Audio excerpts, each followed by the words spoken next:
ओम शांति। स्वयं को सदा हर्षित रखने के लिए इस अभ्यास को करें। ओम शांति।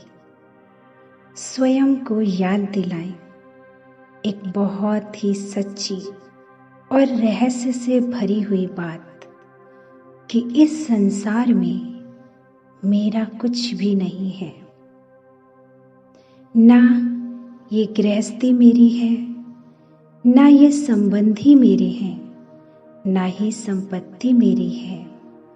कुछ भी मेरा नहीं। बाबा ने हमें बहुत सुंदर स्लोगन दिया है।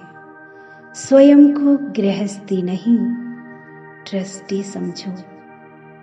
इससे भी आगे की एक और बात जो बाबा ने कही है कि बाप के अलावा, भगवान के अलावा आपका कुछ है ही नहीं।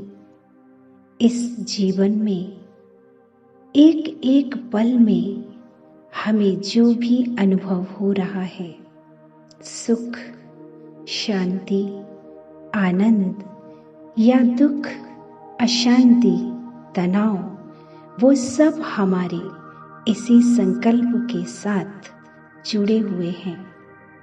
अगर हम किसी को अपना समझते हैं, मेरा पति, मेरा परिवार, मेरी संपत्ति, मेरे साधन, मेरी सारी चीजें, यदि ये मेरा मेरा हमारे मन में है इन सांसारिक चीजों के लिए, तो हम पल पल मरते रहेंगे, घुटते रहेंगे, दर्द में रहेंगे, चिंता और उदासी में जिएंगे।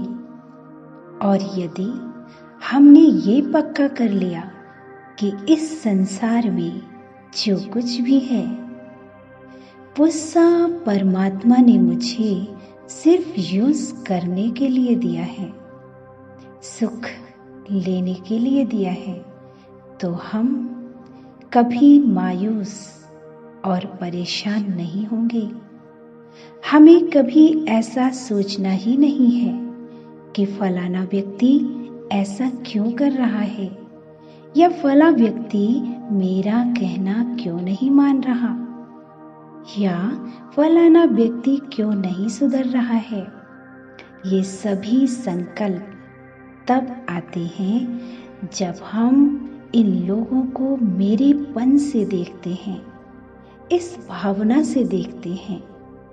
भगवान ने बहुत सुंदर स्लोगन दिया, अगर अपना समझना है तो समझ लो ये सारा संसार ही मेरा है, और नहीं समझना है तो ये समझ लो कि बाबा के अलावा और कुछ भी मेरा नहीं है। ये एक स्लोगन, एक ही संकल्प इतना पावरफुल है कि कैसी भी घड़ी आ जाए, कैसी भी परिस्थिति आ जाए, हमें उदास और परेशान नहीं कर सकती। हम सदा सुखी रहेंगे, हम सदा ही खुश रहेंगे। ये एक स्लोगन, एक महामंत्र, मेरा तो एक बाबा, दूसरा न कोई। ओम शांति।